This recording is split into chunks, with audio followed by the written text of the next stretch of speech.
আল্লাহ তাআলা বলেন, ইয়া আইয়ুহাল্লাযীনা আমানু দুখুলু ফিস-সিলমি কাফা ওয়া লা তাত্তাবিউ খুতুওয়াতিশ শাইতান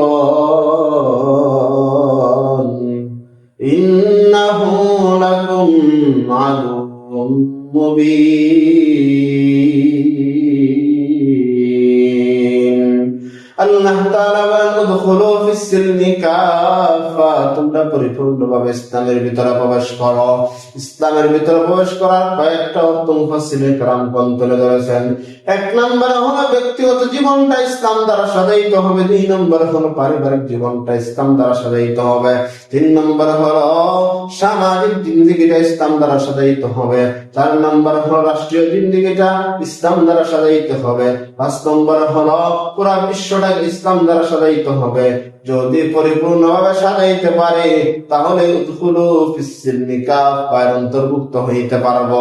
আমি আমার জিন্দেগিটা যদি চাই ইসলাম দ্বারা চালাইতে সম্ভব। আমি আমার পরিবার চালানোর যোগ্যতা রাখি, আমি যদি চাই ইসলাম দ্বারা চালাইতে তাও সম্ভব। আমি সমাজ চালানোর যোগ্যতা রাখি, আমি যদি চাই সমাজটাকে ইসলাম দ্বারা চালানো তাও সম্ভব। এইরকম যে যতটুকু যোগ্যতা রাখে তার সেই পরিমাণ ইসলাম দ্বারা চালানোটাই হলো কর্তব্য, এটাই হলো আল্লাহ তাআলার আদেশ। এই সম্পর্কে আলোচনা করতে গেলে অনেক লম্বা সময় চলে যাবে। যাই হোক,